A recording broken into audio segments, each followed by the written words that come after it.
que l'asile n'est pas conçu pour les minorités religieuses, les minorités sexuelles. Est-ce qu'il n'y a pas aussi dans cette bureaucratie qui ne veut de mal à personne une manière de maintenir sans le vouloir des conflits équitables, corrompus, vont ensemble travailler à améliorer les conditions des droits de l'homme, de la culture. L'asile est conçu pour des personnes, une par une. Une résolution sur le droit des femmes.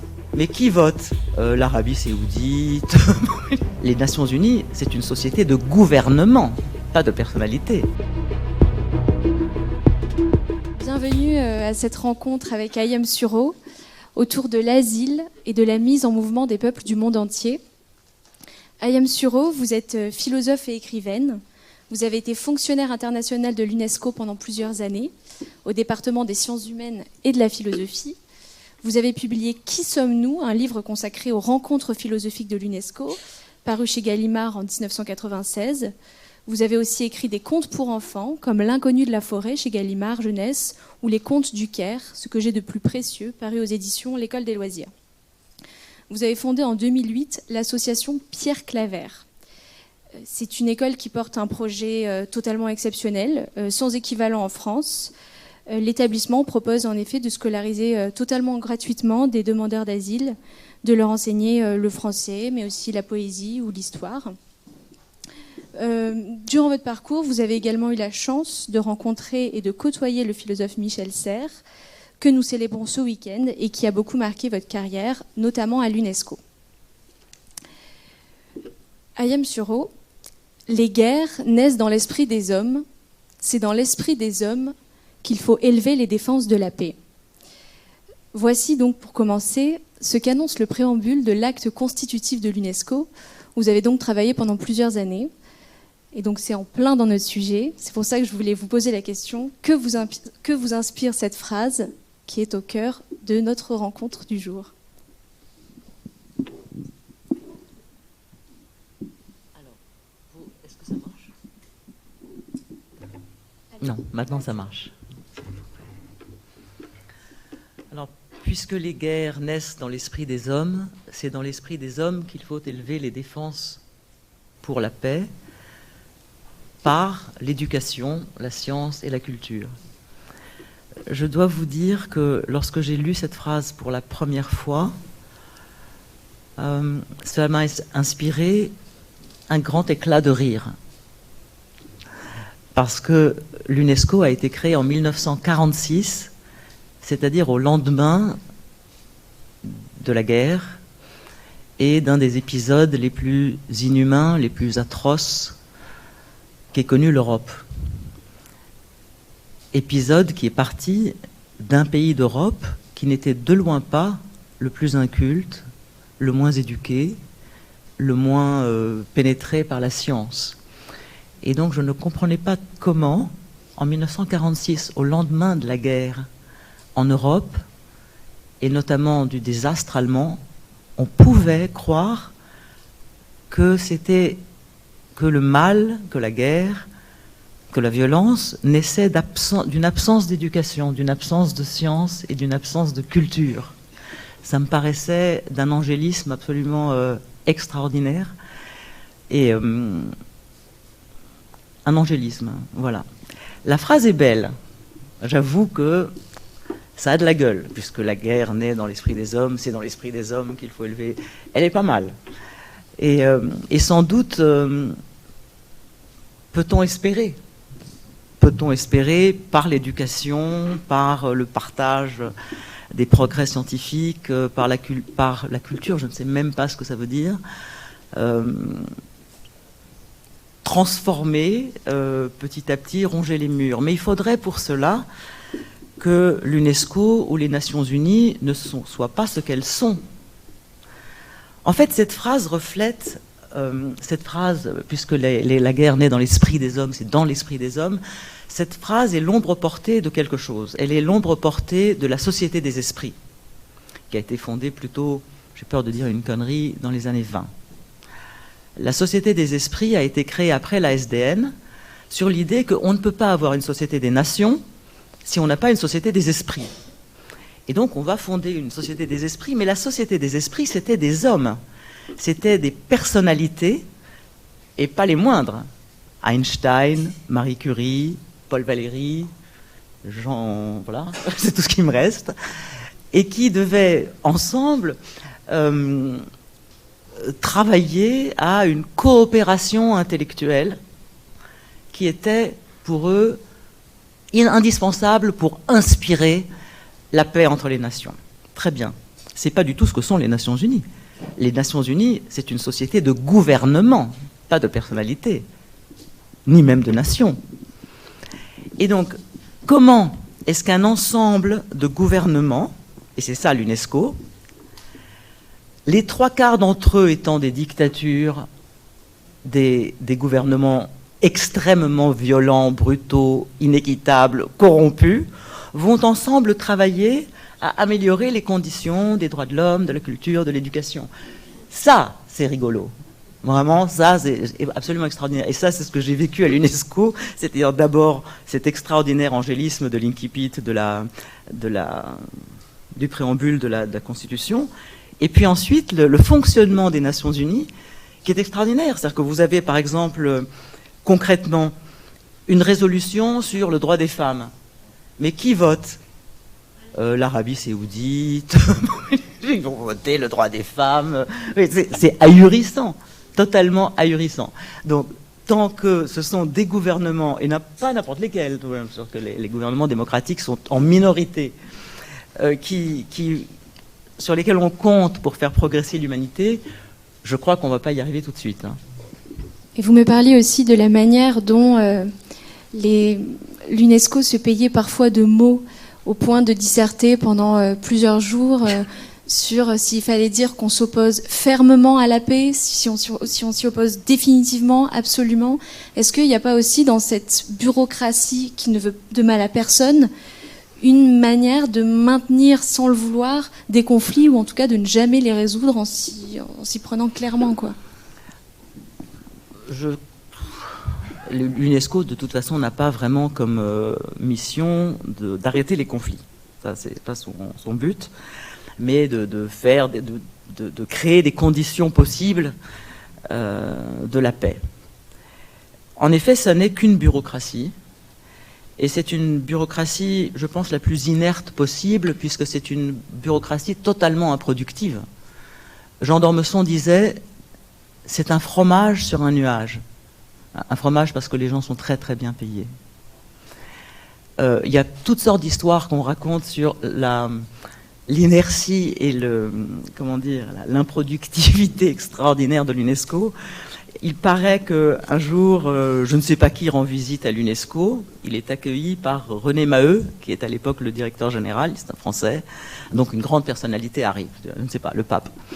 Et il demande à René Maheu combien de personnes travaillent ici. Et René Maheu répond environ la moitié. Et donc, évidemment, les réunions... D'abord, une réunion des Nations Unies, une réunion de l'UNESCO, son premier but, c'est de décider de la date de la prochaine réunion. Ça, c'est la première chose, et généralement, ça dure une demi-heure. La prochaine réunion est indispensable, on est payé pour y assister. Donc, c'est formidable. Si, en plus, elle peut avoir lieu ailleurs et qu'on parte en avion en première classe et qu'on y reste avec un per diem, c'est quand même formidable. C'est ça, l'UNESCO et toutes les Nations Unies. C'est quand même des gens surpayés à ne rien foutre. Vraiment. Ça, c'est la première chose. L'autre chose, c'est qu'il existe, et ça, je l'ai vraiment constaté, s'il y a des gens ici qui appartiennent à l'UNESCO et aux Nations Unies, je vous prie de m'excuser. Je parle sous le regard bienveillant et le témoignage de Michel Serres, que j'ai accompagné durant son temps désastreux à l'UNESCO. Et donc, il me protège. Ne me quitte pas. L'autre chose, c'est que les hommes, enfin les êtres humains, je suis tellement vieille, je ne dis pas les hommes et les femmes, les hommes, lorsqu'ils sont ensemble comme ça, dans ce type de collectif qu'on appelle, je ne sais pas quoi, une bureaucratie, ils distillent du rien. Et croyez-moi, même les gens les plus merveilleux, même individuellement merveilleux, avec qui vous prendrez une bière et qui vous raconteront des choses formidables, des conversations passionnantes, je ne sais pas par quelle chimie collective, lorsqu'ils sont ensemble à une table avec leur micro, ne produisent rien. Ah ben, c'est comme ça. Et j'ai vraiment rencontré des gens, je dis ça pour ceux qui pourraient être ici, formidables à l'UNESCO, mais ensemble, ils produisaient du vent de manière coûteuse. Est-ce que vous pouvez nous raconter un peu ce qui s'est passé avec Michel Serres et l'UNESCO? Vous m'aviez expliqué qu'il avait un projet particulier à porter à l'UNESCO et c'était un très beau projet. Est-ce que vous pouvez nous en parler un peu plus? Alors, une des choses formidables qui m'est arrivée, j'étais quand même très jeune à l'UNESCO, c'est que j'ai rencontré vraiment des gens extraordinaires. C'est des gens qu'on invitait à l'UNESCO. Et en 1996, l'UNESCO fête ses 50 ans. Et vous savez, dans les organisations internationales, on se met à réfléchir les années à chiffre rond. D'accord ? Il faut fêter un anniversaire. Donc, on fête les 50 ans de l'UNESCO et le directeur général de l'époque, qui est un Espagnol, qui s'appelle Federico Mayor, a cette idée géniale. Il crée un forum, une commission consultative avec 21 personnalités pour identifier, ça c'est un terme très Nations Unies, les tendances nouvelles qui n'existaient pas en 1946, qui existent en 1996, pour inspirer les travaux de l'UNESCO pour la prochaine décennie. Et donc, voilà que l'on invite, en fait, les différents gouvernements qui forment l'UNESCO vont proposer des personnes. Vous pensez bien qu'ils ne sont pas 21, ils sont je ne sais pas combien, ils n'arrêtent pas d'augmenter en plus. Donc la France propose Michel Serres, l'Italie Umberto Eco, Václav Havel. C'est pas rien quand même. Et puis évidemment, d'autres pays proposent le meilleur spécialiste qu'ils aient, c'est-à-dire le ministre de la Culture, le ministre de l'Éducation. Et donc c'est un ensemble de gens assez extraordinaires, comme Michel Serres, Umberto Eco, Gabriel García Márquez pour la Colombie, et puis de gens un peu moins formidables qui sont des ministres envoyés par d'autres pays, et chacun représente son aire culturelle, comme on dit. Et donc les débats se font. Nous sommes à Carthagène des Indes, en Colombie. Donc vous imaginez, c'est très loin. On déplace les 21 personnes et au moins une cinquantaine de personnes pour s'en occuper. Et là, je ne fais pas la connaissance de Michel Serres parce que je le connaissais déjà, mais je fais vraiment le voyage avec lui tout le temps. J'ai vraiment beaucoup de chance. Je ne le quitte pas, il ne me quitte pas, on fait ce voyage ensemble. Et c'était assez extraordinaire. Il ne dit rien, il est assez cachotier. Et puis, les réunions se font, premier jour, deuxième jour, on brasse du vent, on dit rien. Et puis soudain, Michel Serres propose son idée. Et son idée est, honnêtement, un coup de tonnerre. C'est assez extraordinaire. Il avait un petit côté anarchiste, comme ça. Et il dit, ce qu'il faut, c'est fermer l'UNESCO.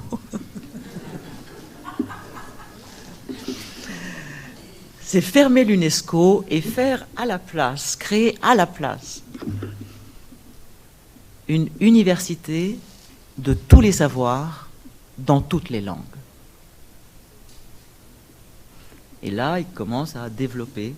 Nous avons les moyens, avec Internet, d'accès à tout le monde, à chacun. Le monde meurt, ça c'était une obsession de Michel Serres, sous l'uniformité de la culture américaine notamment, mais aussi des formats, les langues sont en train de mourir, et même des savoirs sont en train de mourir.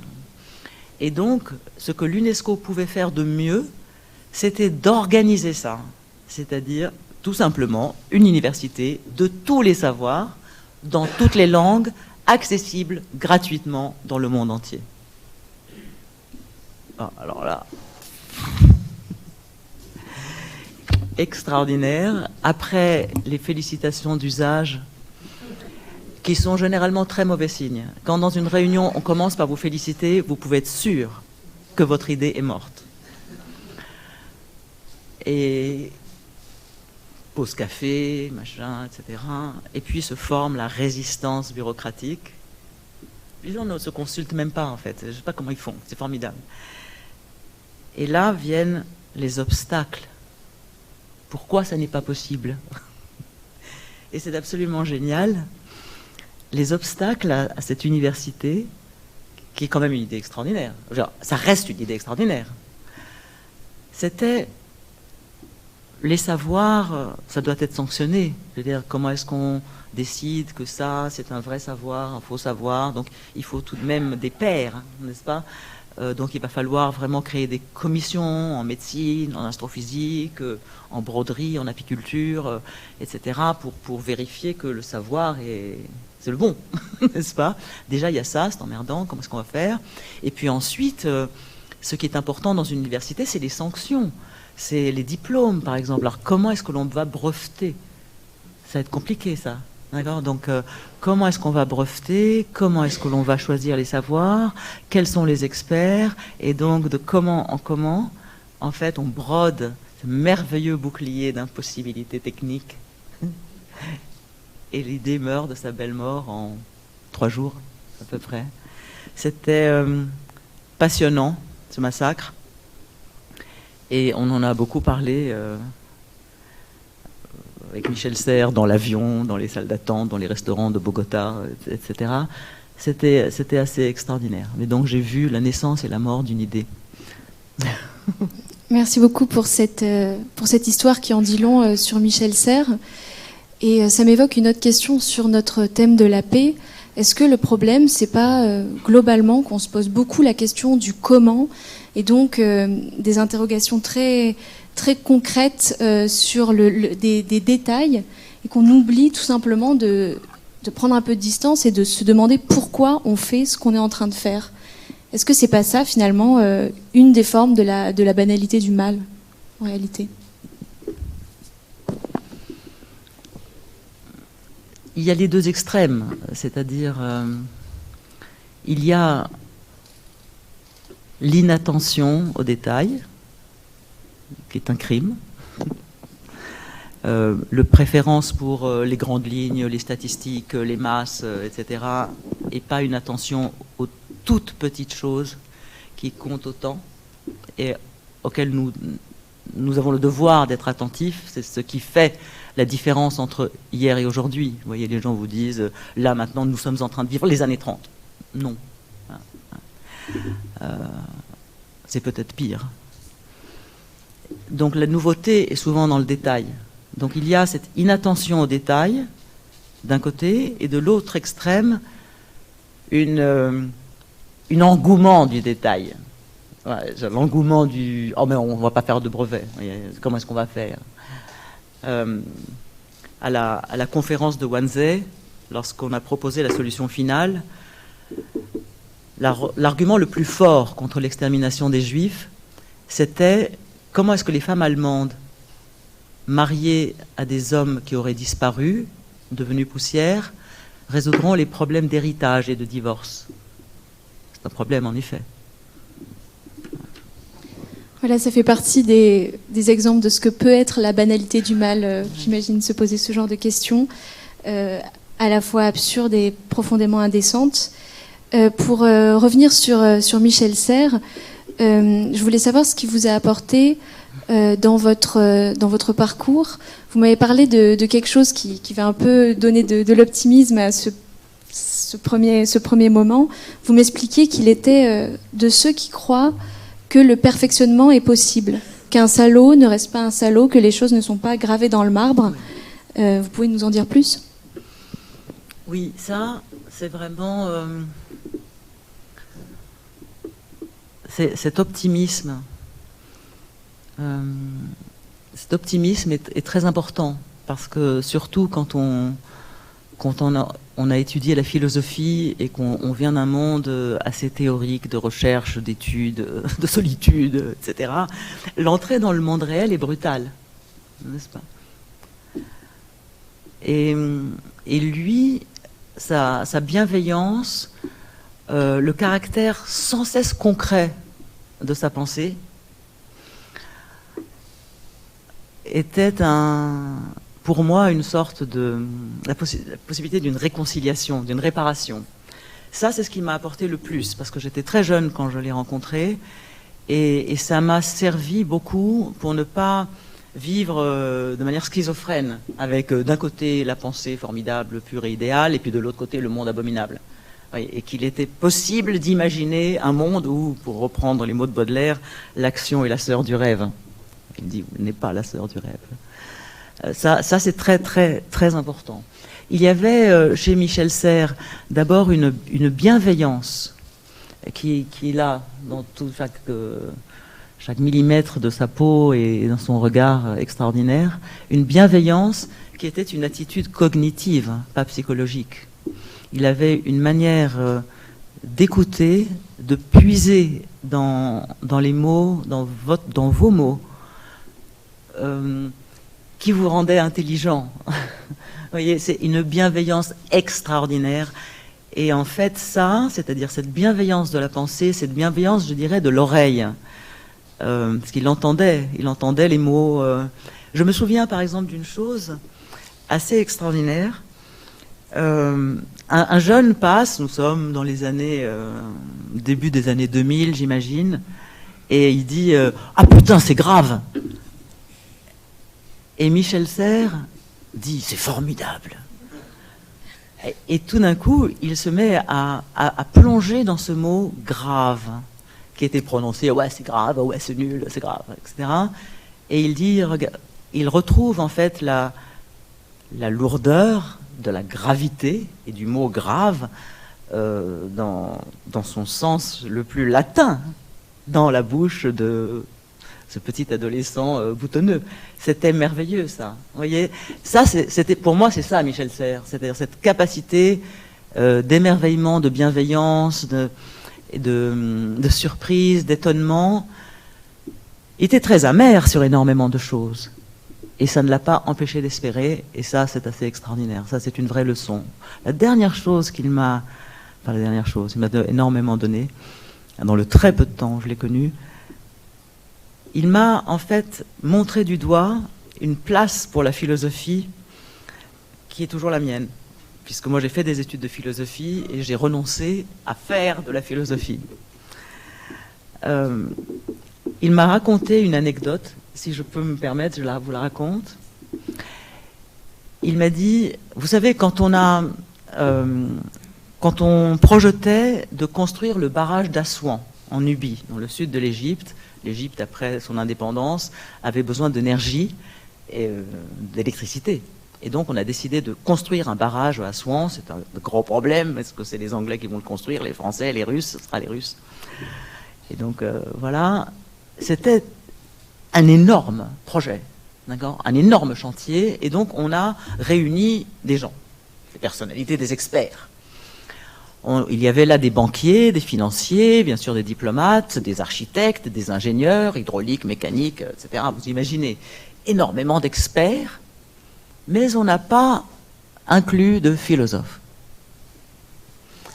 Et là, Michel Serres me dit, si on avait invité un philosophe, il aurait remarqué l'absence d'un égyptologue. Voilà. Et voilà. C'était gentil parce que je suis d'origine égyptienne. Mais ça, c'est-à-dire la place de la philosophie ailleurs que dans la recherche, dans la création de concepts, ailleurs qu'à l'université, au cœur de la cité, pour poser cette question qu'on ne pose pas, sur l'absence, justement, même pas sur la présence, n'est-ce pas? Ça, c'est une place que j'ai fini par adopter et m'y coller. Je m'y tiens. Et d'ailleurs, il me semble qu'une des rencontres de l'UNESCO que vous avez organisées, ça portait précisément sur ce qu'on ne peut pas savoir. Vous aviez réuni ce qu'on ne sait pas. Ce qu'on ne sait pas, qui est un magnifique sujet, à la fois très humble et incroyable. Je ne sais pas si vous voulez un peu expliquer la démarche que c'était. Donc, j'arrive à l'UNESCO, je ne fais donc rien pendant des années, et je suis très bien payée pour le faire. Et puis, un jour, je vois quand même que j'ai à ma disposition des moyens fabuleux, et que je pourrais faire quelque chose. Et donc, je décide inspiré par cette notion de Michel Serres de la place de la philosophie, je décide qu'à l'UNESCO, la philosophie ne peut pas être de la philosophie. La place de la philosophie est à l'université, au CNRS, ailleurs. Mais qu'est-ce que peut faire l'UNESCO? Qu'est-ce que peut faire la philosophie? Et je me dis, on pourrait créer quelque chose, et je crée en 1994 les rencontres philosophiques, non pas Michel Serres, mais de l'UNESCO, les rencontres philosophiques de l'UNESCO, où le philosophe a une place très particulière, une place muette, d'écoute. C'est-à-dire qu'on invite des experts, des historiens, des biologistes, etc., qui parlent, eux, d'une science positive, et à côté d'eux, comme Clara maintenant, il y a un philosophe qui pose les questions, éduquant et invitant le public à un type de questionnement qui est le questionnement philosophique. Et donc c'était une place en creux de la philosophie, où le philosophe n'était pas là pour parler de Kant ou de Hegel, mais pour entendre, pour écouter, et simplement montrer du doigt un endroit où une question peut être posée, où elle doit être posée. Ça a eu un succès phénoménal. La première rencontre philosophique avait comme sujet « Qu'est-ce qu'on ne sait pas ?» et elle interrogeait les limites du savoir. Donc on interrogeait un historien pour lui dire « Qu'est-ce que vous ne savez pas ?» Un astrophysicien « Qu'est-ce que vous ne savez pas ?» Qu'est-ce que c'est ne pas savoir quand on est historien?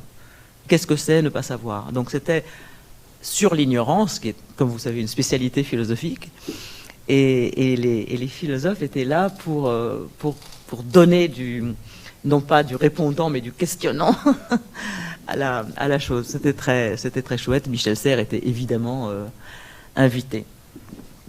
Merci beaucoup. On va fermer ce premier moment qui était consacré à l'UNESCO pour parler d'un deuxième moment de votre parcours, qui est la fondation de l'association Pierre Claver, que vous avez donc fondée en 2008 et qui vient en aide aux demandeurs d'asile. Comment vous est venue l'idée de mettre en place ce projet? Est-ce que c'était un peu en réaction de vos années UNESCO? Non. Je vous avoue que non. D'abord, vous savez, dans la vie, on croit qu'on fait les choses un peu par hasard, comme elles viennent. C'est à la fin, quand on est vieux, qu'on se rend compte que c'était pas par hasard. Et qu'en effet, l'UNESCO a sûrement énormément fait pour m'emmener là où je suis aujourd'hui, ça c'est sûr. Mais au moment où nous créons l'association Pierre Claver, l'UNESCO n'est pas dans mon esprit, je l'ai quitté depuis 10 ans. Et on dira après, oui, vous avez raison, il y a quelque chose de l'anti-UNESCO dans Claver. En fait, ce qui se passe en 2008, peut-être que vous vous en souvenez, en 2008, les demandeurs d'asile, les réfugiés, ne sont pas aussi célèbres qu'aujourd'hui. Pas du tout. Personne n'a entendu les mots demandeurs d'asile, ni réfugiés statutaires, ni OFII, OFPRA, Dublin. Maintenant, c'est devenu du langage courant pour les Français. Il n'y a pas un face-à-face présidentiel où il n'est pas question de l'asile. C'est hallucinant. C'est devenu aussi trivial que le pouvoir d'achat pour les Français. C'était pas le cas du tout en 2008. En 2008, j'habite à Paris, et dans l'est de Paris, entre la gare de l'Est, la gare du Nord, dans le nord-est de Paris, il y avait des gens, de pauvres gens, qui étaient partout, dans la rue, partout, assis dans les parcs, sous les arbres, dans les sacs de couchage, sous les ponts, etc. Et on commençait à en parler un peu. On commençait à se dire, mais c'est qui ces gens? Est-ce que c'est pas dangereux? Est-ce que ce ne sont pas des terroristes? Est-ce que ce ne sont pas des... Qui est-ce? Qui sont ces gens? Alors, les Français réagissaient, surtout les riverains, de manière très différente.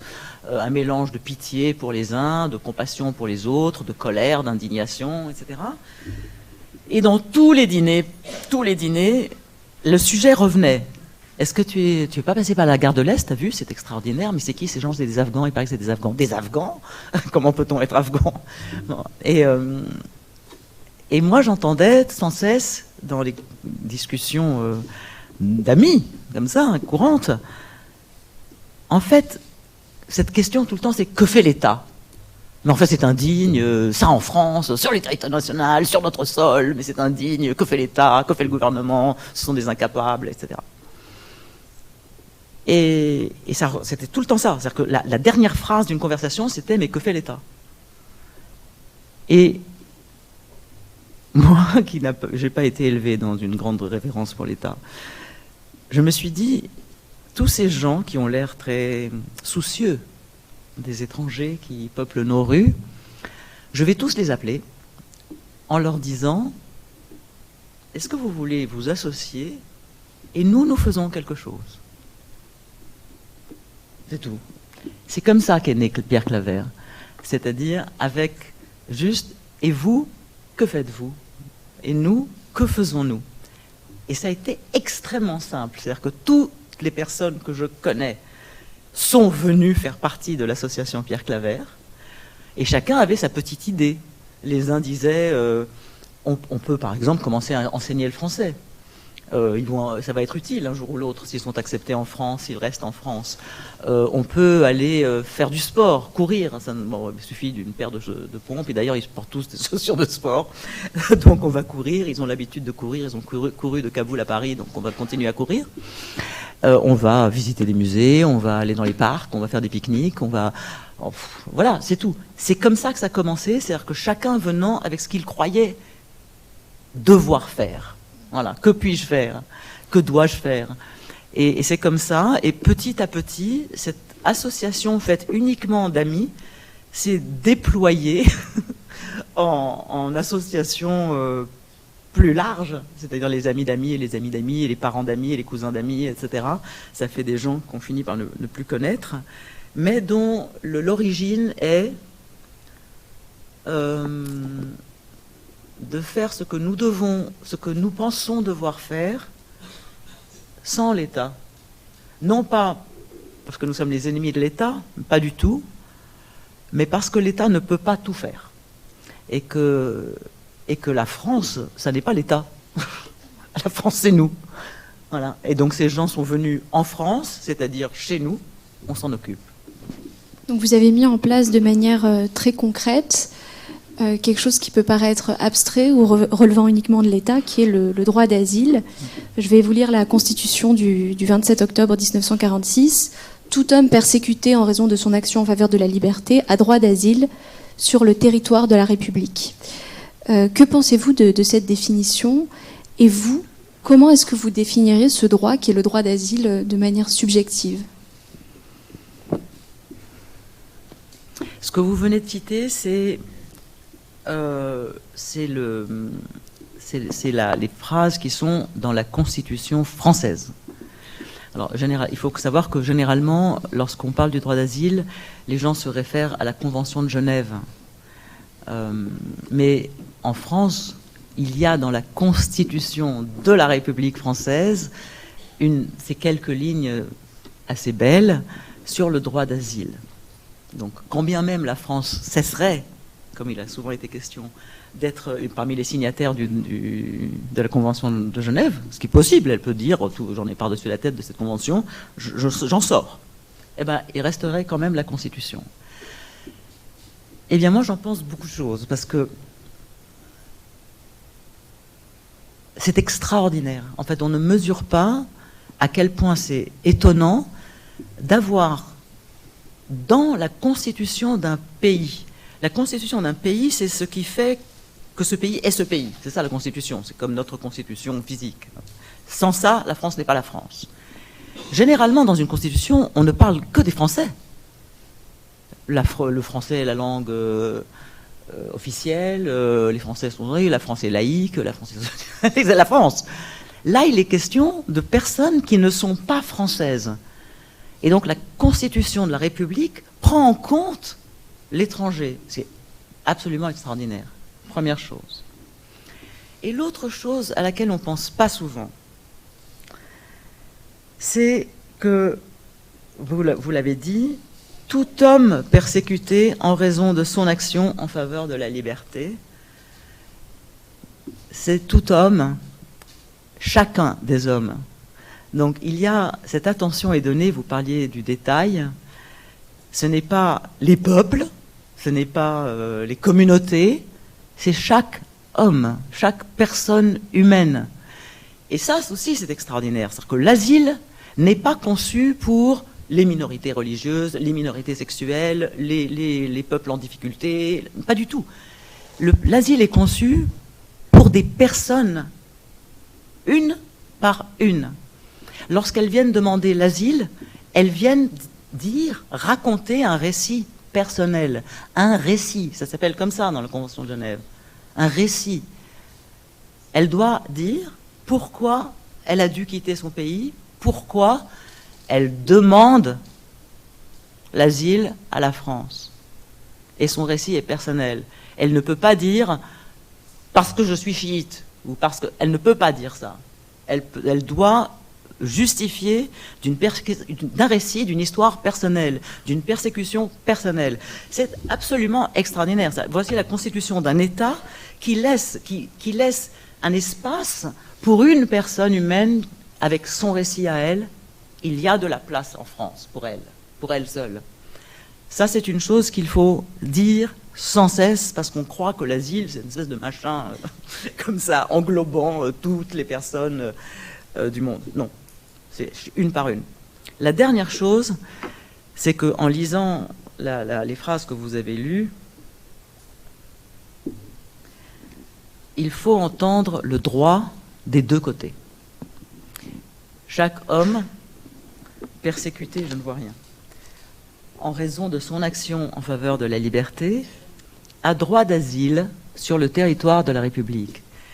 C'est-à-dire, lui a droit d'asile chez vous, mais ça veut dire aussi que vous, c'est-à-dire la nation française, a le droit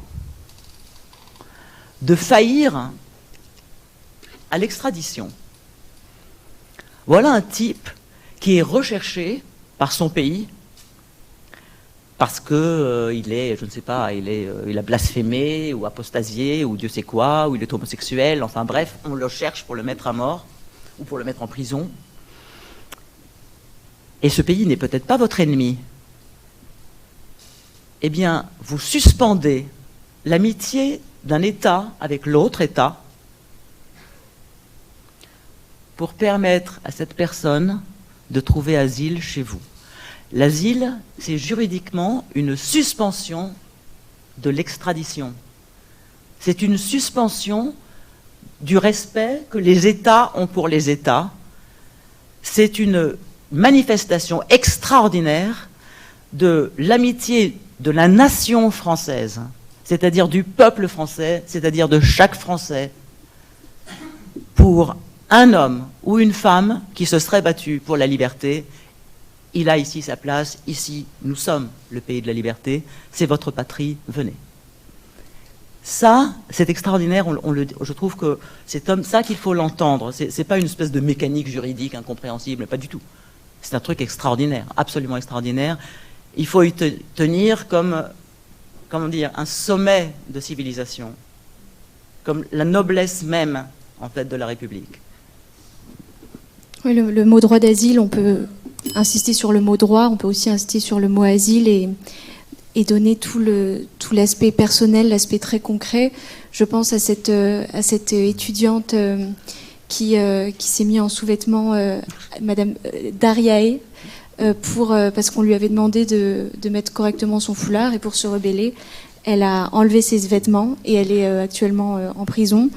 C'est le genre d'histoire, le genre de narration très concrète, très incarnée, qui donne, qui explique vraiment ce que ça signifie le droit d'asile. Bien sûr, bien sûr. Enfin, le courage fatal de cette femme, le courage ultime, et surtout en fait réellement une manifestation. Alors, sans un mot, elle a fait barrage de son corps à la tyrannie. Elle a gagné. Voilà. Elle a gagné, peu importe qu'elle soit sans doute morte maintenant, ou torturée, ou dans un asile psychiatrique, ou Dieu sait quoi, de toute évidence, elle a gagné. Et en effet, si on avait pu la faire venir en France comme si elle avait pu demander l'asile, elle aurait sa place, de toute évidence. Mais je pense que on a beaucoup de discussions sur le droit d'asile. Maintenant, il est assez peu compris. Les gens, je crois, ne comprennent pas à quel point c'est une manifestation de puissance. Mais ça, il ne faut pas l'oublier. C'est-à-dire, ça me rend dingue, en fait, quand je vois comment dire, ce sentiment d'impuissance. Oui, quand vous regardez les médias, vous êtes là, mais on est submergé, c'est abominable, nous sommes très impuissants. Et attention, le droit d'asile, c'est le contraire. Alors, vous pouvez, la France pourrait dire, je n'ai plus les moyens de donner l'asile. Vous savez, la France, c'est un pays souverain. On arrête, il n'y a aucun problème. Mais il ne faut pas oublier que c'est une perte de puissance. Parce que, en fait, donner l'asile, c'est un signe de puissance. Voilà. Vous vous rendez compte l'insulte que c'est pour le pays d'origine ou pas? Et justement, la politique migratoire est souvent prise en étau entre deux camps. D'un côté, celles et ceux qui se veulent réalistes et qui disent qu'on ne peut pas accueillir toute la misère du monde. Et de l'autre, on aurait les utopistes, les sauveurs de l'humanité, trop rêveurs pour être pris au sérieux. Est-ce qu'on peut, selon vous, sortir de cette alternative? Oui, il faut surtout sortir de l'illusion, du mensonge, des espèces d'idéologies muettes, comme toutes les idéologies, elles ne disent rien du tout. Ces deux versants,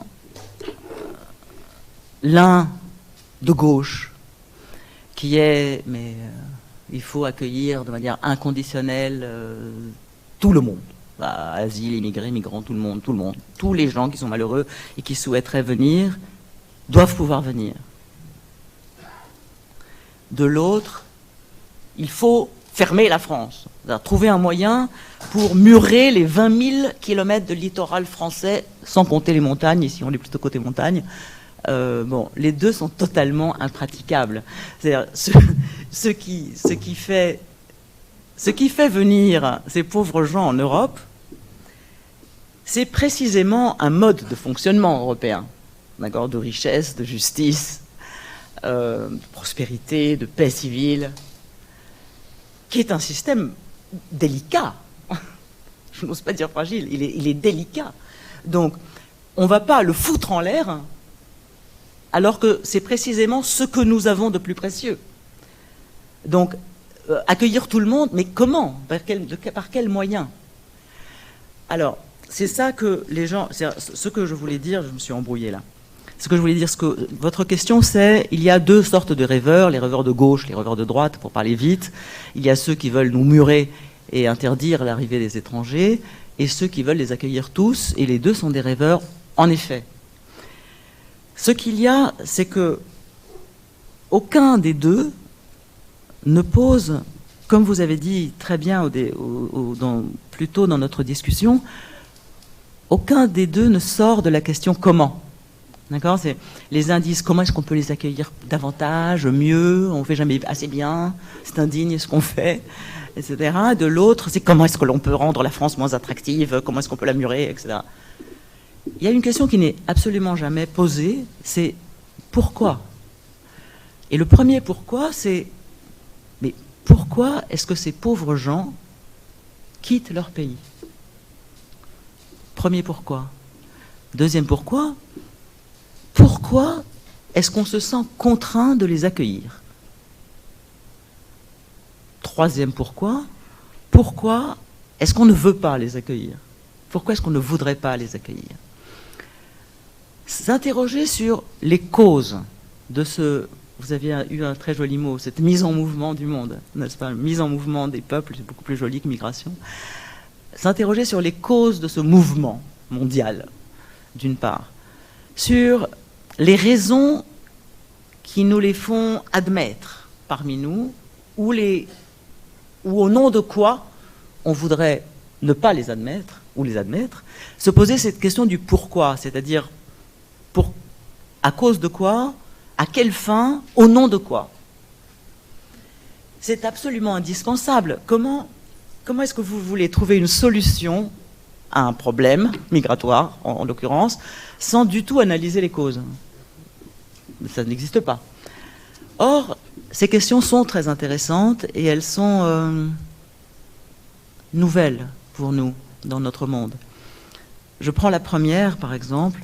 Pourquoi est-ce que ces personnes quittent leur pays?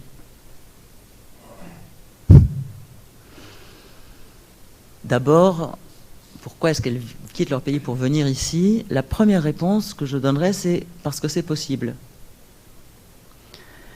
L'Europe, en se formant, en voulant créer les possibilités d'une circulation intérieure entre les pays européens, de fluidité des hommes, des capitaux, des biens, des idées, enfin, de trucs, a fermé ses frontières extérieures à l'immigration. Ça, c'était indispensable. Elle a tout fermé, elle est devenue la forteresse Europe, mais elle a laissé une brèche, le droit d'asile.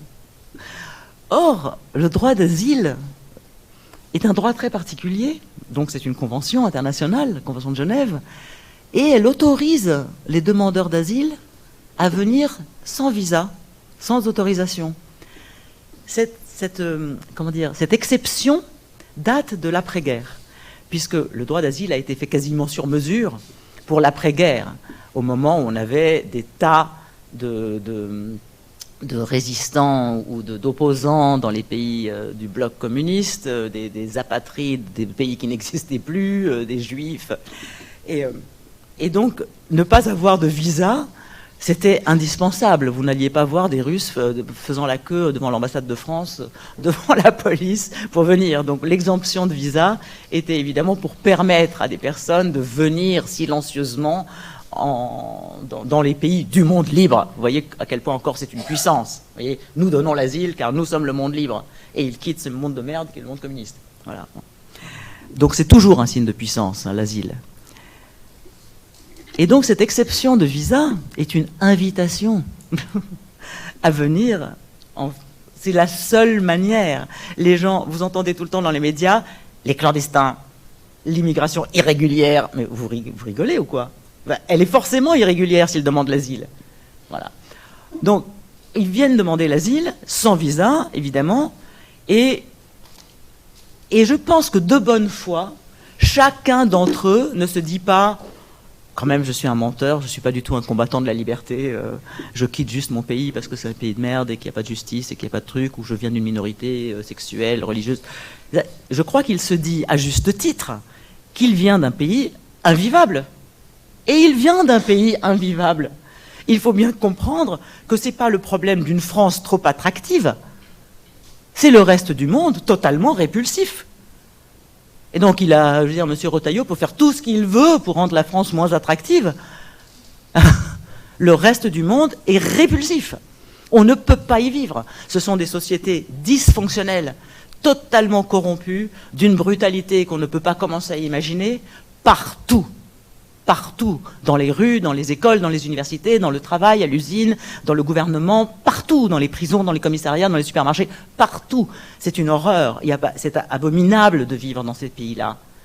Quand les gens vivent bien là-bas, c'est pas qu'ils vivent bien, ils ne vivent pas en paix. Je vois là, maintenant on fait la paix. Ils vivent pas en paix. Ils vivent dans la servitude et la tyrannie. C'est ça qu'ils appellent la paix. Et alors vous ne voyez pas de guerre, c'est formidable. Mais la paix de la Corée du Nord, en fait. Et donc, ça, c'est la raison pour laquelle ils quittent leur pays. Je suis trop longue, peut-être. Et la deuxième, donc ça, c'est la première, c'est que c'est possible. La deuxième, c'est que nous sommes au XXIe siècle et que personne ne quitte jamais son pays. Ce n'est pas des exilés comme au lendemain de la guerre, ou dans les années 30, ou les années 20, où on quittait l'Irlande avec un baluchon, ou la Russie, et en tournant le dos à la terre de ses ancêtres, ne revoyant plus jamais ses amis, sa famille, le ciel de sa patrie, etc. Pas du tout. Tout le monde est équipé d'un téléphone portable, à sa famille en FaceTime toute la journée. Il ne quitte jamais, personne ne quitte jamais son pays. C'est fini, ça, l'exil. Et en fait, il y a une envie de partir. Il y a une espèce de tout bouge, tout bouge. Les idées bougent, les images bougent, les musiques bougent, et moi aussi je bouge. Hein. Il y a une sorte de fluidité. J'aime beaucoup votre expression, les peuples en mouvement. C'est vraiment ça, c'est les peuples en mouvement. Ça, il faut se le mettre dans la tête. Qu'est-ce qu'on croyait? On croyait qu'on allait avoir des pizzas qui bougent, des sushis qui bougent, des idées qui bougent, toutes les chansons qui bougent, les films sur Netflix qui passent dans tous les pays, mais pas les hommes. Vous rigolez, quoi? Bien sûr, les hommes aussi. D'ailleurs, ils servent à faire bouger les choses. Ça s'appelle des livreurs. Voilà. Donc ça c'est la deuxième chose. Donc un, c'est possible. Avec l'asile, c'est possible. Deux, on part vraiment, pas vraiment. Et la troisième et la plus sinistre des raisons, c'est qu'ils n'espèrent plus dans l'histoire de leur pays. Et ils ont tout à fait raison, puisque nous-mêmes, nous avons démissionné complètement de la démocratisation du monde, totalement.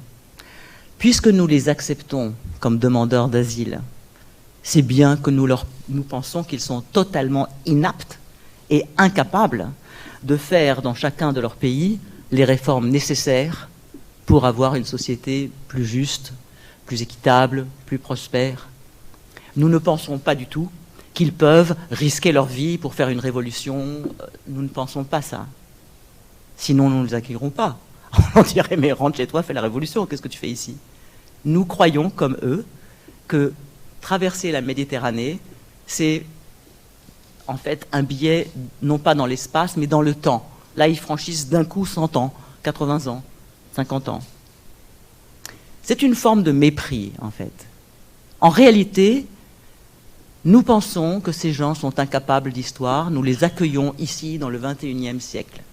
Nous les laissons quitter le Moyen-Âge. Il n'y a aucun moyen pour que ces gens transforment leurs États et leur société. Ce n'est pas possible, ils sont incapables. Voilà ce que nous pensons.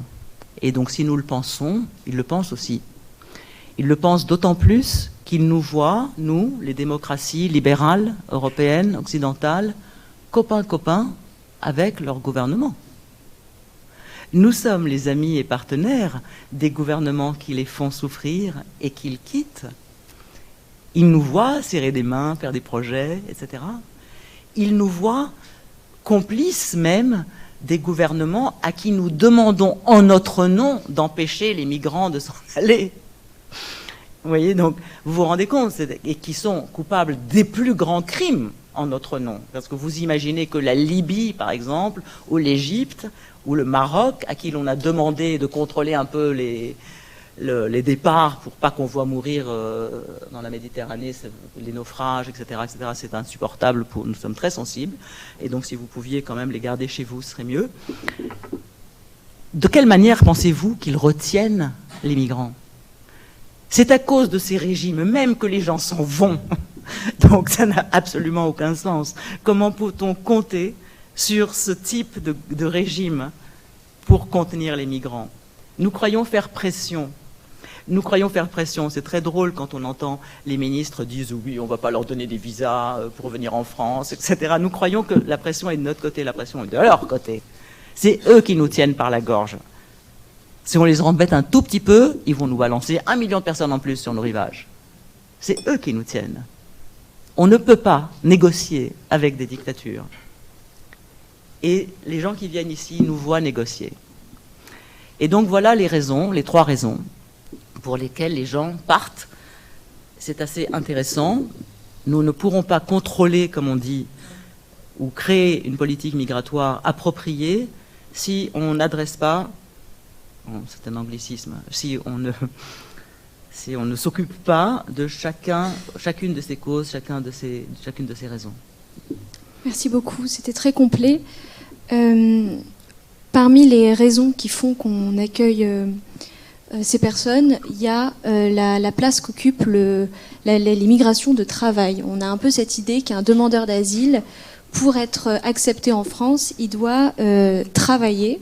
Alors travailler dans quel domaine, on verra ça tout à l'heure, mais travailler mais maîtriser la langue. Vous, j'ai l'impression qu'à votre association, vous essayez de dire qu'être intégré, ça ne veut pas dire tout à fait ça en réalité. Notre association ne s'occupe, c'est très important, que de réfugiés. Donc ce type-là d'immigration, c'est les demandeurs d'asile devenus réfugiés statutaires. Alors nous, on est réalistes depuis le début, c'est-à-dire on n'a pas imaginé que ces gens qui arrivaient d'Afghanistan, du Soudan, de Somalie, étaient des anges. On n'a pas imaginé ça une seule seconde. On ne s'est pas dit, c'est vraiment des gens formidables, ils vont venir ici, comme on l'a entendu tant de fois, avec tout leur talent, leur richesse, c'est merveilleux, et ils vont s'intégrer illico, il faudra prendre le passé composé, c'est tout l'imparfait, et ça, tout va bien se passer.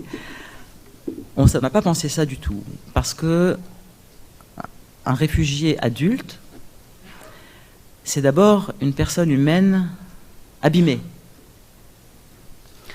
C'est une personne abîmée, d'abord parce que cette personne provient d'une société dont je crois qu'elle lui-même ne mesure pas la dévastation. Tout est brutal. Les relations au sein de la famille sont brutales, envers les femmes, envers les frères, les grands frères, envers les petits frères. C'est très brutal.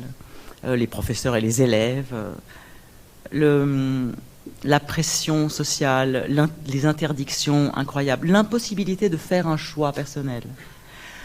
Ils viennent de sociétés, on dit toujours, je lis des propos, après on utilise toujours les mêmes mots, des cultures éloignées de la nôtre. Ce n'est pas des cultures éloignées de la nôtre, c'est des cultures elles-mêmes dévastées. Là, battre sa femme ou ses enfants, ça n'est pas une culture. Ce sont des très mauvaises pratiques. Voilà. Et donc la première chose que l'on voit, c'est que ce sont des personnes abîmées. Et surtout, elles sont abîmées déjà parce que la société s'est effondrée entièrement, voilà, avec la guerre, avec Dieu sait quoi, avec l'intégrisme. Et l'autre chose, elles sont abîmées par le voyage où elles ont survécu. Et survivre, ça rend très brutal. C'est pas facile. Voilà, j'ai un morceau de pain, ou bien c'est toi, ou bien c'est moi. Voilà. Donc je partage pas. Il faut que je vive demain. Donc ce sont des survivants, et la première chose à faire dans l'intégration, c'est la réparation de ça. C'est-à-dire redonner confiance, redresser une personne humaine. Et je crois, comme Michel Serres, que toute personne humaine a en elle la scintillation nécessaire pour se redresser. Personne n'est définitivement abîmé, mais il y a un temps de réparation. Ensuite, pour s'intégrer, par exemple, parler la langue française, ou bien vivre en France selon nos lois, comment est-ce qu'on accède à ça quand on est déjà adulte? C'est très très compliqué.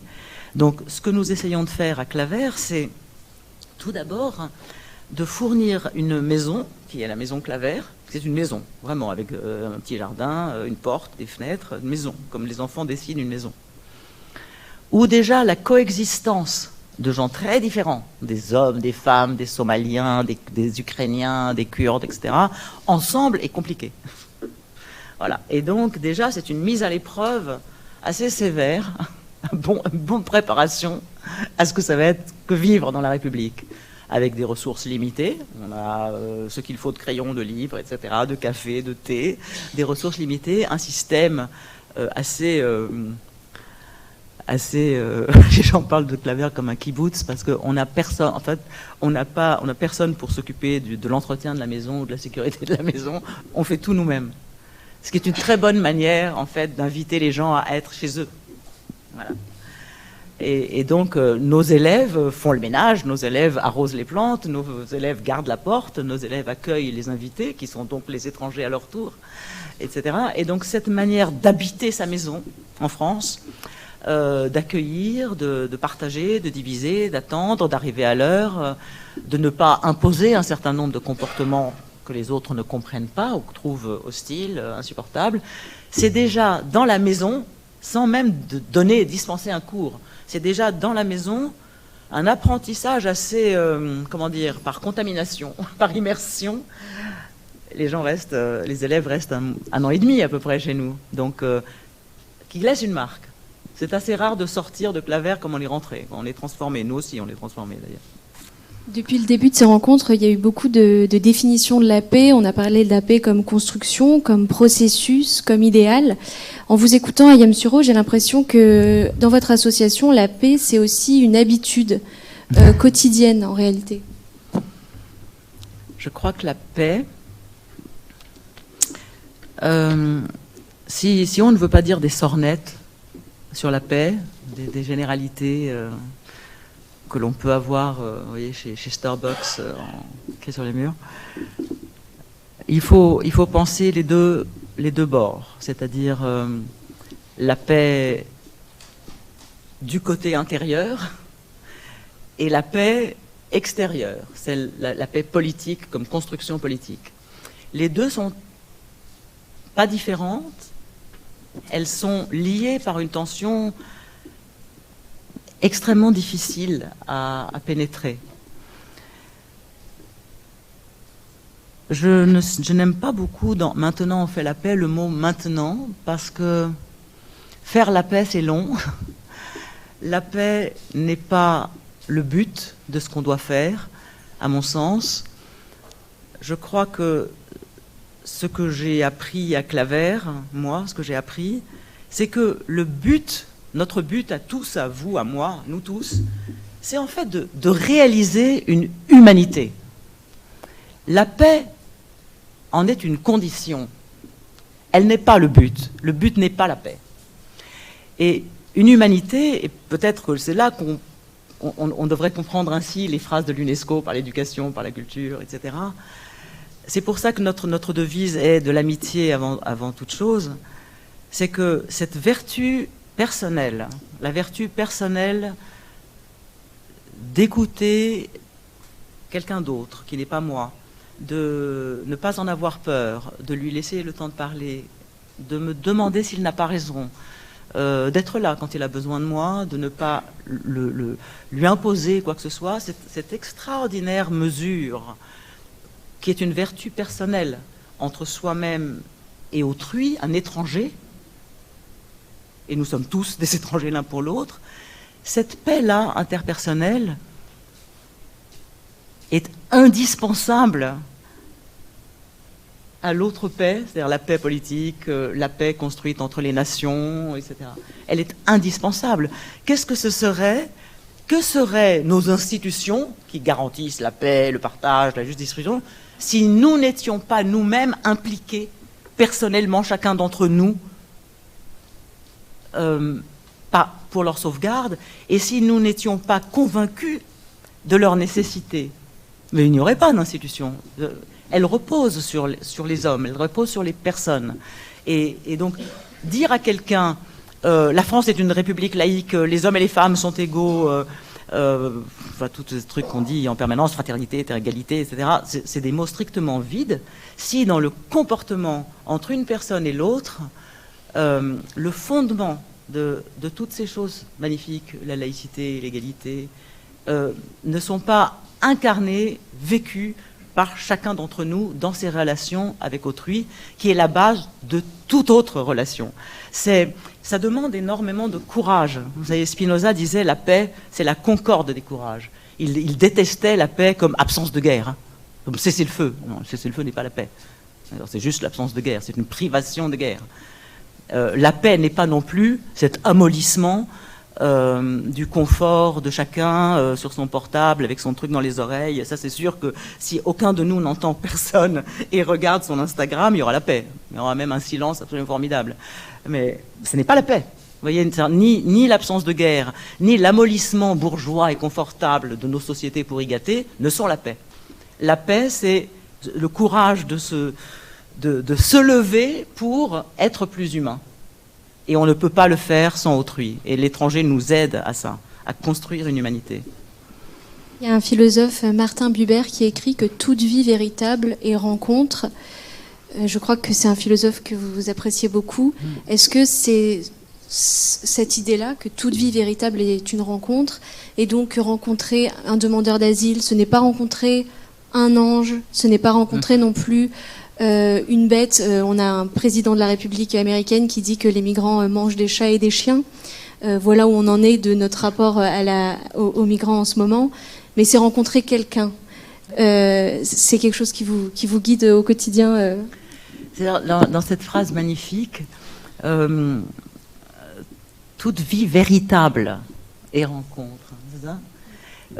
C'est d'abord la rencontre pour Buber. C'est une vraie rencontre. C'est pas une espèce de chose théorique et vide entre un je et un tu qui n'aurait ni corps ni voix. Non. Non. C'est la voix de l'autre qui vous appelle, que vous entendez, qui même pénètre votre oreille, qui n'a pas de paupières.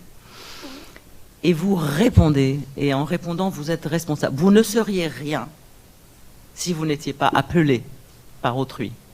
Vous ne pourriez pas parler si vous n'étiez pas appelé. Donc, je suis du moment que quelqu'un me dit tu. Ça, c'est ça la rencontre. Mais quelqu'un, et ça c'est propre à Buber, qu'on trouve, enfin, pour ça que moi je suis plutôt une lectrice de Buber que de Lévinas. S'il y a un ange, ce n'est pas je et ce n'est pas tu, c'est l'ange qui passe quand une vraie rencontre se fait. Ça c'est très Buber, c'est-à-dire la sanctité, comment on peut dire, sanctity, la sainteté. La sainteté d'une vraie rencontre vient dans ce tiers exclu, ce tiers invisible qui se passe quand une personne a rencontré vraiment une personne. C'est-à-dire qu'elle ne l'a pas considéré comme un numéro, une chose, un autre Afghan, un réfugié, qu'elle ne l'a pas choséifié, qu'elle a été capable d'embrasser sa nouveauté, sa singularité, d'en être menacée, de l'assumer et de sortir de cette rencontre forcément transformé.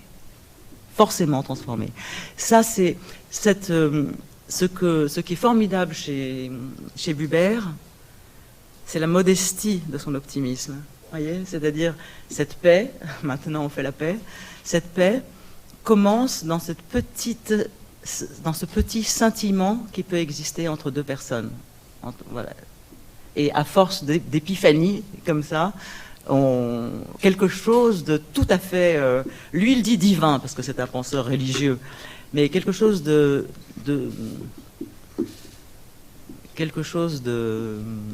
d'invisible opère. Merci beaucoup Ayam Suro. On va laisser place aux questions et merci pour cet exposé magistral.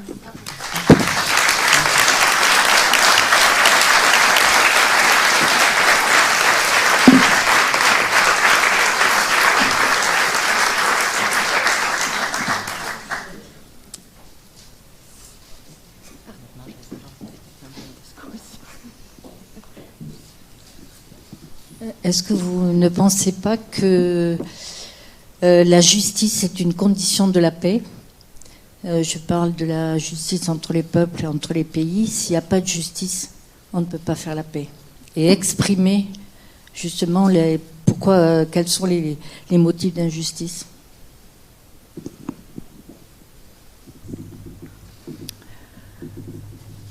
Et inversement ? On ne sait pas par où commencer. Sans paix, c'est difficile de faire justice. Vous savez, la figure même de la justice, c'est Salomon. Et son nom signifie paix. Shlomo, c'est Shalom. C'est la même racine. Voilà. Donc c'est la paix qui fait justice. On ne peut pas... c'est-à-dire le côté pas de justice, pas de paix, c'est plutôt une menace. Ce n'est pas une condition. Vous ne trouvez pas ? C'est dans leur réciprocité, il y a quelque chose de difficile. C'est difficile. La justice comme la paix, c'est difficile. Et donc, quand le problème de... pas de justice, pas de paix, c'est ce côté tordre le bras. Vous voyez, je crois qu'en tordant le bras, pas de justice, pas de paix, on n'arrive ni à de la justice ni à de la paix. Oui, c'est réciproque, donc c'est difficile. C'est la difficulté. Vous voyez, c'est Lévinas a écrit difficile liberté, difficile justice aussi, difficile paix. Tout est difficile. Je crois qu'il faut retrouver le sens de l'épreuve, de la difficulté. Il faut travailler, il faut s'y mettre. C'est pour ça que le mot de Spinoza sur la paix, qui est magnifique, enfin qui a été magnifiquement traduit, en latin c'est fortitude fortitudo animi, la concorde des courages. C'est beau, mais c'est dynamique, voyez? Voilà, c'est dynamique. Ça montre justement combien de courage il faut, et pour la paix, et pour la justice. C'est un chemin, et un chemin difficile.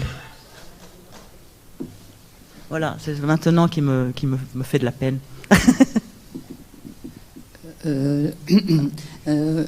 Vraiment bravo pour votre engagement. C'est un chemin extrêmement difficile.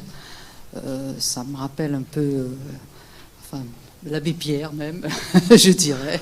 Non, on ne dit plus ça depuis un mois.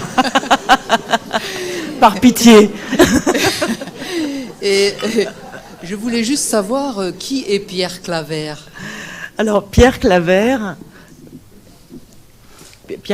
est une personne extrêmement utile parce que quand les gens appellent l'association et qu'on répond, ils disent « Je voudrais parler à Pierre Claver » et on lui dit « Pierre Claver est en réunion. Pierre Claver est à l'extérieur. » Et on raccroche. Et vous voyez, j'ai quand même conservé quelques routines de l'UNESCO. Et en fait, Pierre Claver est un homme du XVIe siècle. C'est un jésuite. Et donc, il est en réunion à l'extérieur, en effet, depuis longtemps. Et c'est un jésuite qui était un compagnon d'Ignace. À la mort d'Ignace, de Loyola, il est parti en Colombie. Encore la Colombie qui revient. Et en Colombie, c'est donc un homme du XVIe siècle, hein, il découvre l'esclavage. Et il en est parfaitement... Indigné est un mot moderne. Il n'est pas indigné, il est comment?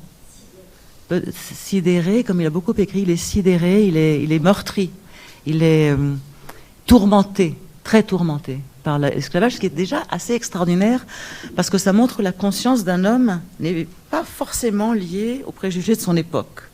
Oui. Et donc, il écrit des textes absolument magnifiques en Espagne, chez ses copains, etc. Et en Colombie, il a décidé de se faire l'esclave des esclaves. Voilà. Et c'est assez étonnant. Sa vie se résume vraiment en un seul verbe, servir. Voilà.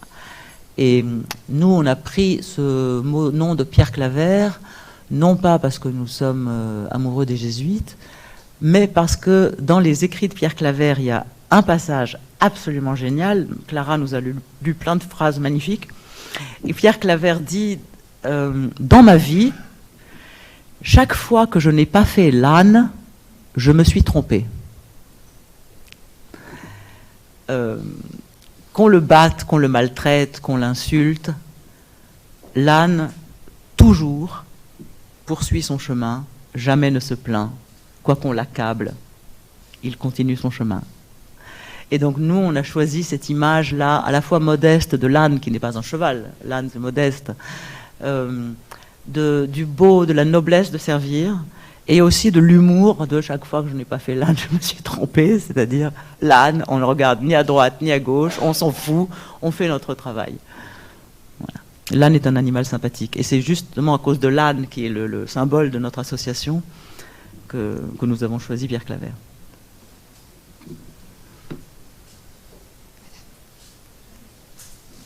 Il y a une dame là derrière, avant vous. Merci beaucoup pour vos témoignages et partages et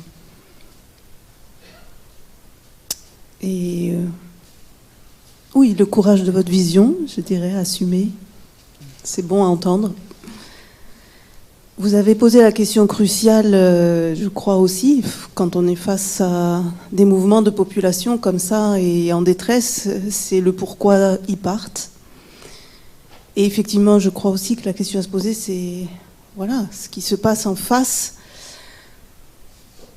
Je sais que c'est une question très complexe, qui demanderait beaucoup de temps, mais est-ce que déjà, vous pourriez...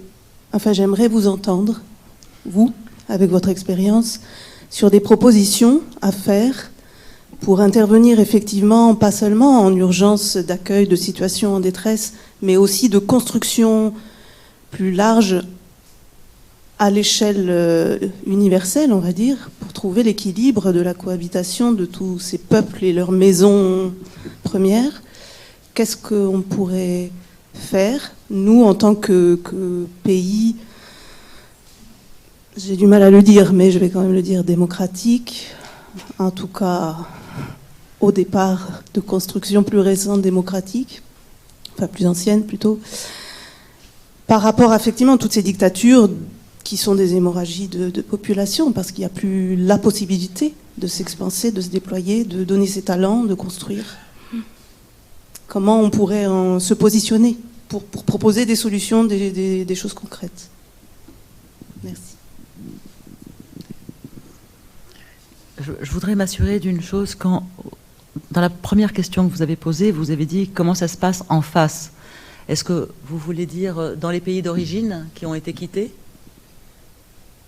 Oui, par rapport à cette réalité des pays d'origine qui ont été quittés et par rapport à la place qu'ont des pays européens comme la France dans l'échiquier mondial, on va dire. Vous avez parlé de puissance, même si on est d'accord que le jeu est biaisé, vous l'avez bien montré. Voilà, quel peut être le champ d'action de pays qui ont cette place-là, comme les pays européens, pour agir. Si j'avais une solution, je serais ministre ou président. Je me doute, je ne vous demande pas la solution globale, mais déjà quelques pistes. C'est ça, c'est tout l'intérêt d'avoir fait des études de philosophie, c'est qu'on méprise les solutions, on n'aime que les problèmes. Alors, il y a deux choses dans ce que vous dites. D'abord, quel est l'effet des migrations sur les pays de départ ? La première question. Et la deuxième, c'est qu'est-ce que nous pouvons faire pour redresser cette balance ? Et c'est vrai que tant qu'il y a de l'inéquité dans le monde, de manière presque mécanique, les peuples migreront là où c'est plus sympathique de vivre. Alors, à la première question, c'est très difficile de répondre. On vous dira que certains pays sont en train de devenir, certains pays déjà appauvris, déjà malheureux, sont en train de devenir exsangues parce que leur jeunesse, et notamment la plus dynamique de leur jeunesse, est en train de s'en aller pour venir en Europe, pour enrichir l'Europe. Donc ça, c'est un problème. Je sais qu'il y a des villages d'Afghanistan où il ne reste comme en guerre, comme en temps de guerre, que des vieillards, des enfants et des femmes. Et plus d'hommes. Ils sont tous en Europe. En même temps, ils renvoient de l'argent. En même temps, ils font l'expérience d'un autre type de vie en Europe qui, par je ne sais quel débordement, finit par influer sur les pays de départ. Honnêtement, je ne saurais pas vous dire. Je sais que j'ai été très choquée lorsque, à la précédente loi sur l'immigration, j'ai lu qu'on avait fermé les frontières, on voulait personne, on veut une immigration choisie, pas subie, etc. Attention, sauf les médecins. Sauf les médecins, parce qu'en France, il n'y a pas de médecins. Et donc, on allait chercher des médecins en Afrique. En Afrique! Vous vous rendez compte? C'est-à-dire des médecins qui ont été formés à prix d'or dans des pays pauvres, le plus souvent avec l'argent du contribuable européen, afin de profiter enfin aux pays africains, afin qu'ils ne viennent pas se soigner en France et coûter tellement cher à la sécurité sociale. Et voilà qu'une fois qu'ils sont formés, on va les faire venir. Mais... Moi, je suis devenue dingue, moi, quand j'ai vu qu'on allait faire venir des médecins africains. Voilà. Donc il y a un effet quand même pas génial de fuite des meilleurs. Et en fait, ce que l'Europe veut faire maintenant, surtout la France, qui accueille, à cause de son système égalitaire, la France par rapport à l'Allemagne ou d'autres pays, elle a tendance à en fait accueillir les plus vulnérables économiquement. Parce qu'ils viennent en France parce que justement la France est un pays égalitaire et où la compétition est beaucoup moins forte qu'en Grande-Bretagne, ou en Allemagne, ou dans d'autres pays moins sociaux que la France. Et donc vous aurez en fait les plus compétitifs qui vont dans les pays comme le Royaume-Uni et les plus frileux qui viennent en France. Donc la France veut attirer les meilleurs des immigrés. Ils vont évidemment manquer dans leur pays d'origine, ça c'est sûr. Maintenant, quant à l'inéquité, il faut bien voir que nous avons fait une sorte d'erreur. Nous confondons le progrès économique avec la démocratie. Beaucoup de pays de départ des immigrés sont des pays qui vont très bien. Premier exportateur de cacao, premier exportateur de phosphate, des trucs formidables. Mais le problème, c'est que ce sont des pays corrompus. Et donc cet essor économique que nous avons énormément aidé à soutenir, à renforcer par des partenariats formidables, etc., est en réalité capté par une élite. Et nous viennent nous les autres, ceux qui ne touchent rien, ne voient rien de cet essor économique. Vous voyez, donc s'il y avait quelque chose à chercher, ce serait de ce côté-là, c'est-à-dire de veiller à ce que les partenariats que nous faisons, les investissements que nous faisons dans ces pays soient mieux contrôlés. Genre, on a versé, là je ne sais pas si on a les moyens, mais on a versé dans les 40 dernières années beaucoup d'argent, beaucoup de moyens techniques et financiers dans des pays dont nous héritons aujourd'hui des populations malheureuses. Et ça veut dire, et ça on le sait, qu'on ne sait pas du tout gérer nos investissements, quoi.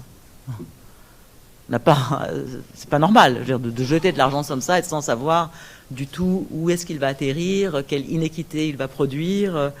Ça, c'est pas sérieux. Vous voyez, il faut être plus sérieux. Vous voyez, encore une fois, il y a du travail à faire. Il y a du travail. Mais je n'ai pas la solution pour que l'immigration cesse. Vous vouliez dire quelque chose, madame, ici? Une dame depuis une heure.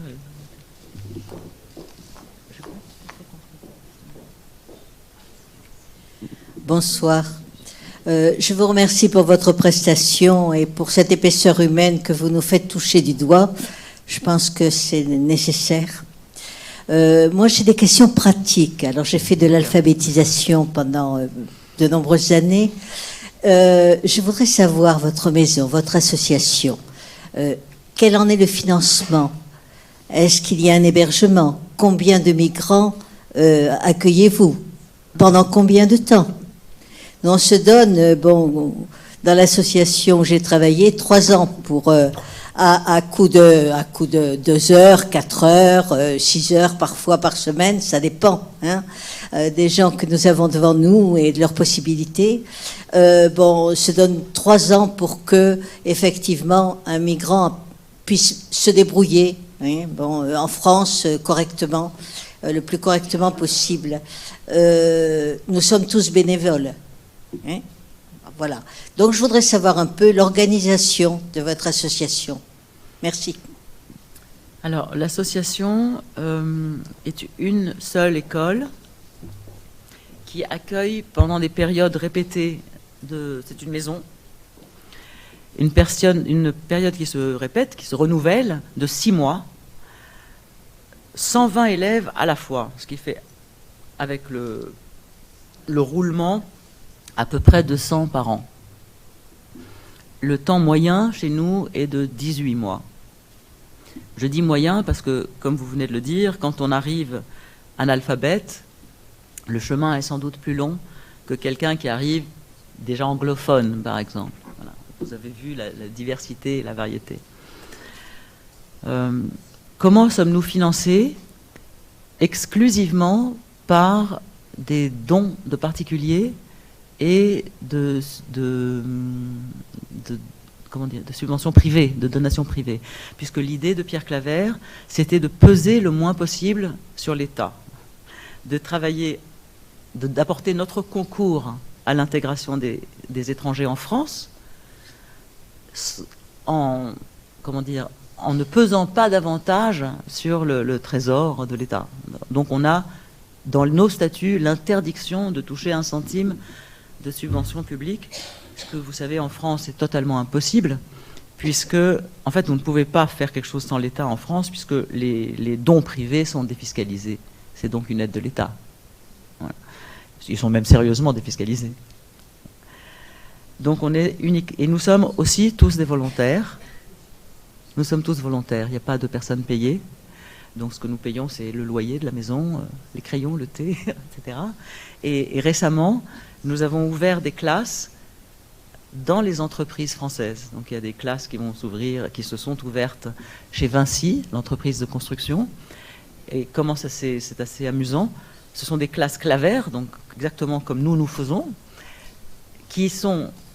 C'est quoi en fait? Un bureau, quelque part à Nanterre par exemple pour Vinci, où pendant 2 heures par semaine, un collaborateur de Vinci, un salarié de Vinci, descend donner un cours de français à 15 réfugiés et remonte dans son bureau, continue à faire ses mails, ses réunions, etc. Et ça, c'est un nouveau système. Ce nouveau réseau de classes dans les entreprises s'appelle Entre. Voilà, si vous avez une entreprise qui veut héberger une classe, vous êtes les bienvenus. C'est encore dans l'idée que l'État ne pourra pas intégrer les réfugiés. Si on ne s'y met pas nous-mêmes, ça ne sera pas fait. Non pas que l'État soit incompétent, mais que les réfugiés sont des personnes et que seules des personnes peuvent intégrer des personnes. C'est pour ça qu'on dit l'amitié avant toute chose. Et votre association est à Agen? Ah oui. Il y a beaucoup d'immigrés à Agen, de réfugiés? Ça dépend aussi des périodes. J'ai fait ça sur plusieurs années. Donc, il y a eu des moments où on avait effectivement pas mal de gens qui arrivaient de l'étranger, et puis parfois moins. Mais c'est une association, oui, qui fonctionne et qui fonctionne toujours. Et on arrive à avoir, heureusement, des bénévoles plus jeunes qui peuvent nous relayer. Comment s'appelle-t-elle, votre association s'appelle comment? Il y a d'autres associations de ce type sur la Genée. Bon, la mienne s'appelle Clé 47. Voilà. Et je crois que j'ai autant appris de tous les gens que j'ai pu, à qui j'ai pu enseigner du français. Bon. Certains sont devenus des amis, d'autres je les ai perdus de vue. Il y a eu peu d'échecs finalement dans la relation humaine. J'ai autant appris d'eux et c'est une richesse. C'est pour ça que ce qui se passe en France actuellement me révolte beaucoup, m'indigne. Lorsque l'on parle effectivement, comme vous l'avez dit, de gens qui ont quitté leur pays dans des conditions difficiles parce qu'ils ne pouvaient plus vivre là où ils étaient ou parce qu'ils ne voulaient pas que leurs enfants meurent sous les bombes ou soient maltraités. Voilà.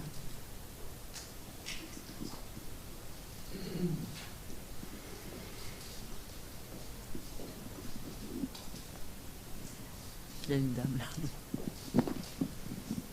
Merci beaucoup, Ayam Suro, pour votre exemple et votre réflexion qui sont très inspirants.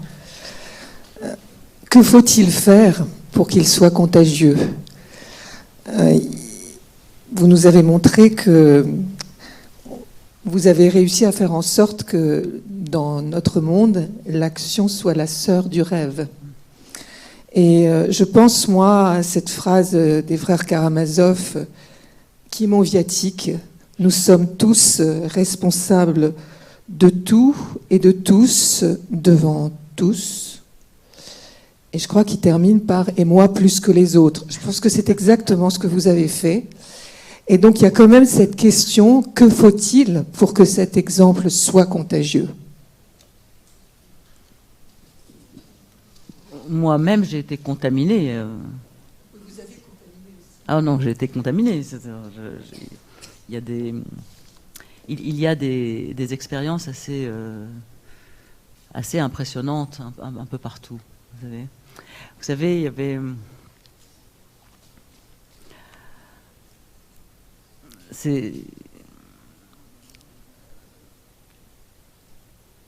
il faut quelqu'un comme Michel Serres, ou Martin Buber, ou Jeanne Hersch, qui était à la division de la philosophie pratiquement à la création de l'UNESCO. Ce qu'ils avaient en commun, je crois, c'est une très grande, un grand réalisme sur l'irrémédiable présence du mal. Alors, c'est quand même des gens qui ont vu le mal à l'œuvre, les trois. Donc ils n'allaient pas dire cui, tout va bien. Et cependant, malgré ça, Jeanne Hersch, Michel Serres, qui a vu, on sait très bien de quelle histoire il vient, Martin Buber évidemment, ils n'ont jamais renoncé à faire exister ces petits scintillements, voilà, de l'âme, tout petit, tout modeste, en pensant que c'est pour ça que la phrase que Clara a dit, toute vie véritable, vous voyez, c'est quand j'étais petite, je vais vous dire, quand j'étais petite, j'étais très indignée, très en colère. Et donc je disais à ma mère, mais comment est-ce possible ça, l'injustice, la pauvreté, la misère, le machin, etc. Comment est-ce que c'est possible? Et elle me disait, et justement, et toi, qu'est-ce que tu veux faire? Qu'est-ce que tu veux faire contre? Une petite chose. Dis-moi une petite chose pour qu'à la fin de cette journée, le monde soit un petit peu différent. Et j'étais toute petite, c'est-à-dire vraiment j'étais toute petite, et ma mère, qui est médecin, qui a passé sa vie à rendre service, ce qu'elle voulait dire, c'est une toute petite chose. Voyez, c'est-à-dire, au lieu de passer à côté d'un vase où toutes les fleurs sont mortes, prenez les fleurs mortes, changez l'eau. Vous savez, le monde sera beaucoup plus beau. Un seul geste, plutôt que rien. C'est à notre portée. Maintenant. Merci beaucoup, Ayem Suro.